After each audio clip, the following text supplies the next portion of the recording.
everyone, my name is Dacia Willingham. I am a foster parent here at Hope and Home. I also lead the Third Monday support group every month, and I just had a few thoughts that I've been thinking through and thought that they might be valuable for you guys as a group.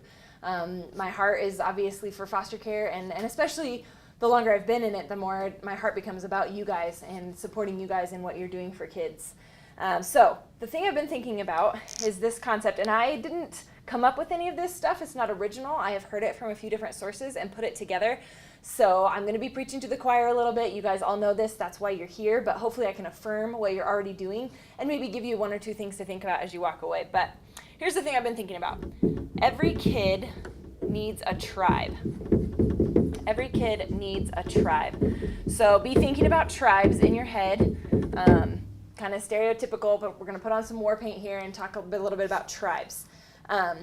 Another term that I've heard lately is called social capital. It came from a sociologist named Robert Putnam. He wrote a book called Bowling Alone, 2001. So it's kind of old, but he talked about this idea of social capital. And the more I heard about this, I realized that is what Hope and Home does. We invest in social capital. The definition is social capital is people who are in my life who are invested in me without expecting anything in return. Listen to that again. Social capital is people who are in my life who are invested in me without expecting anything in return. The reality is that for normal development to happen, children need social capital in order to become adults. So all the kids in our life, whether they're your bio kids or your nieces and nephews and neighborhood kids and the foster kids in your home, they need this social capital to become adults. And what's really cool about Hope and Home is that we do this. And the way that we give kids social capital is through tribes. So I want to talk a little bit about what tribes are specifically. If you think about tribes, traditional tribes all over the world, what they share in common is they have a language that people on the outside may not understand. They have traditions, rituals that they do, and everyone inside knows what that means and understands the purpose.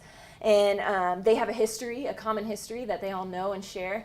And they have beliefs and values that they share in common. So I want to talk a little bit about how that applies to kids and why kids need that as a part of their identity.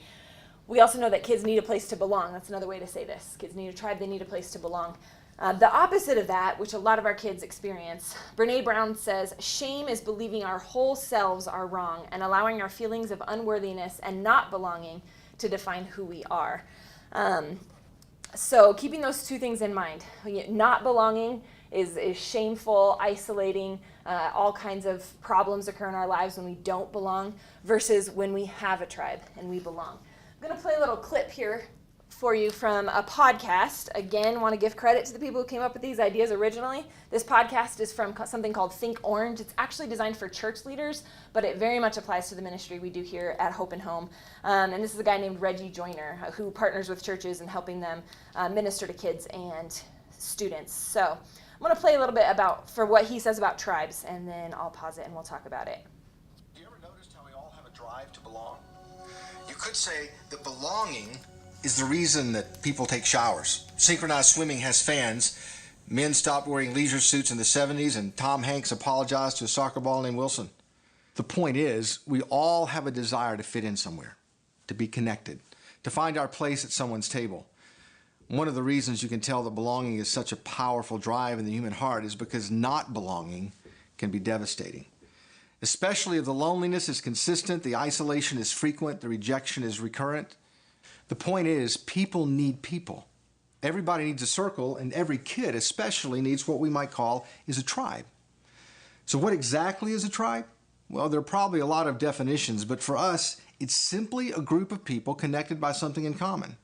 Ancestry, ideas, experience, politics, theology, sports. Think about it this way. We define ourselves by tribes. We say things like, I am a musician, a Baptist, a feminist, Braves fan, photographer, foodie, conservative, mom, student, biker, Republican, reader, blogger.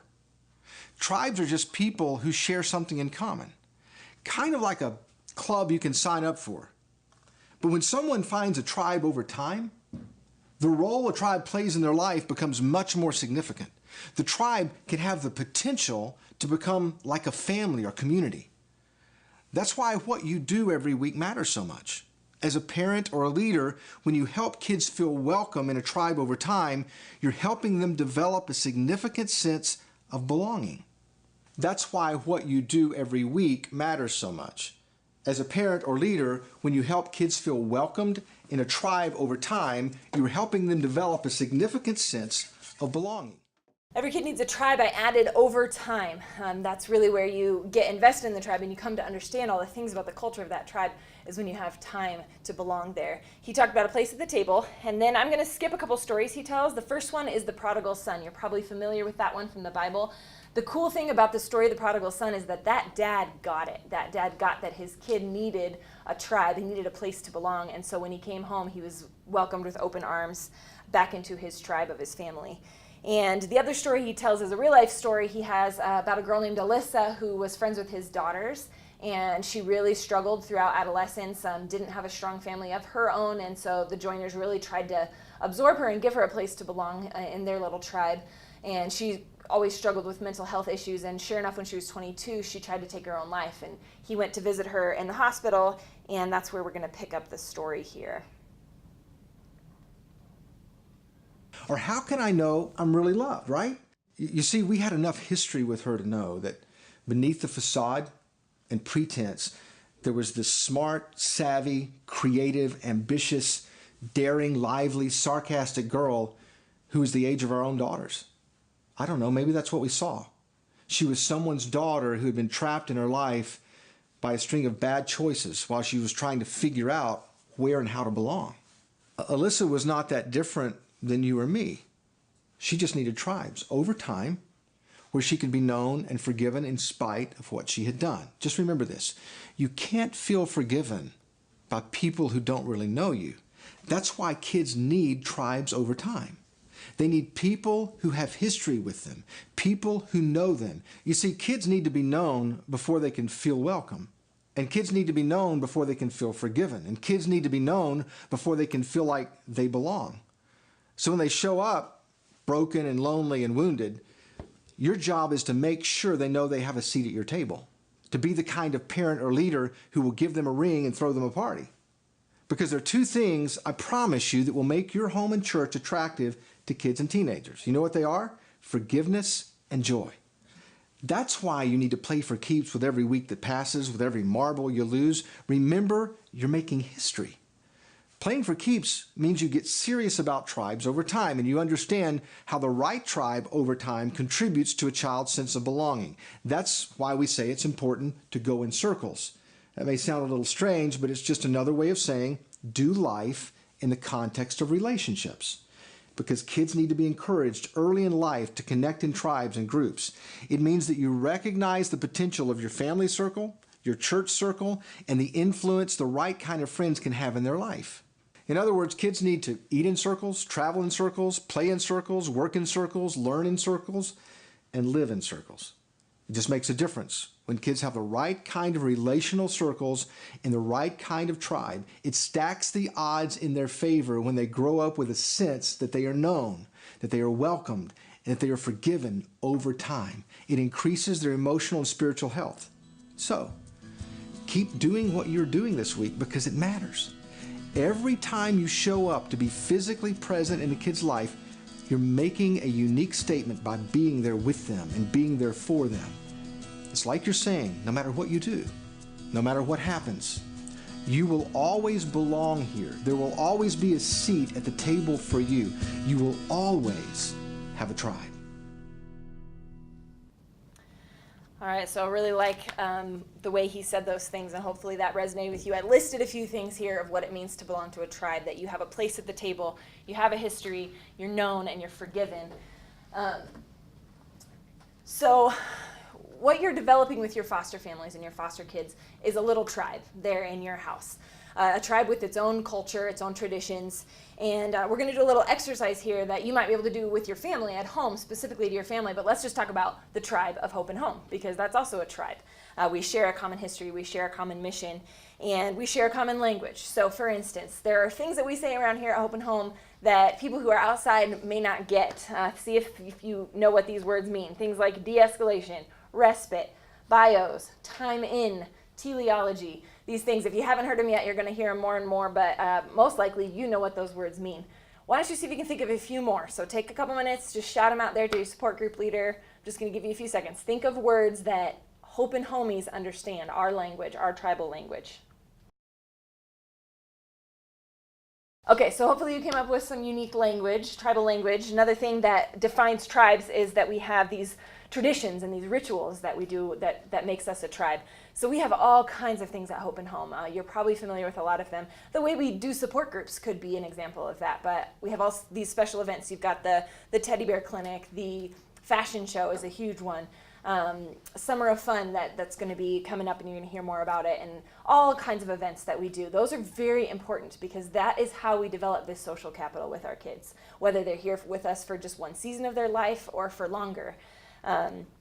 So you might be able to think of a few more traditions, rituals. Think about that for a few seconds and talk amongst yourselves.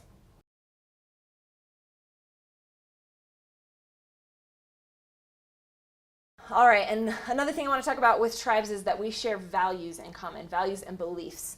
There are some ones that are very core to who we are at Hope and Home. So for instance, children are inherently worthy. Everyone here shares that belief and value. That's why we're here.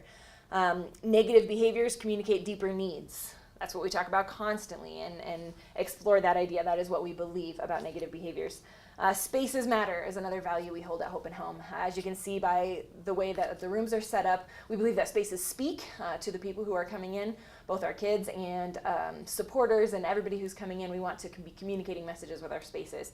So this one's going to take a little bit more thought. I want to encourage you to take some time, but what are some other values that you have come to appreciate about this tribe that you would say define us? So take a few minutes and talk about that with your support group.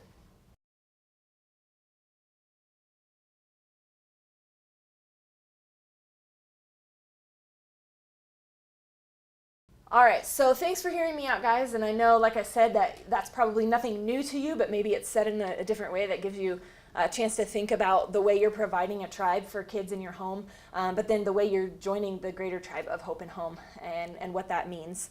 So I want to shift gears here a little bit and just change it on you to point something else out. Guys, it's not just kids that need a tribe. Everyone needs a tribe, and that includes you as adults and as individuals. And so you need a place at the table. You need a common history. You need to be known. You need to be forgiven. And I really hope you're experiencing that here at Hope and Home, and I hope that you're a part of that experience for other people. We want to be a tribe and a family for each other.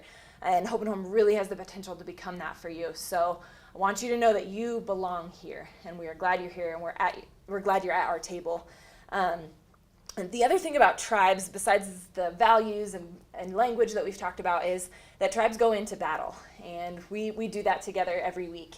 And sometimes it can get confusing as to who we are fighting, who this war is against. Feel like it might be DHS or just the system as a whole. Sometimes it feels like it's bio parents. Sometimes it might feel like it's each other. You know, we might have conflicts and differences within Hope and Home. And I just want to clarify something for you of who it is that we are going into battle against. This is Ephesians 6:12. For we do not wrestle against flesh and blood, but against the rulers, against the authorities, against the cosmic powers over this present darkness, against the spiritual forces of evil in the heavenly places. That's the enemy, guys. It's darkness. And that's who your tribe as a family unit, and that's who our tribe as Hope and Home is going into battle against. And battle is hard, and you need to be having each other's backs. And so I just want to encourage you to shift your thinking, and I don't know what that looks like in your practical life. I might throw out one idea is that you just start a tradition as a support group that maybe you identify one person every time you come to support group who needs an encouraging word from you. You be thinking about who that is and praying about it, and come to support group ready to lift somebody else up. Maybe it's something else, but that's just one idea, because guys, we're in battle against darkness, and this is our tribe, and we belong together. You belong here, they belong here. So welcome to the tribe.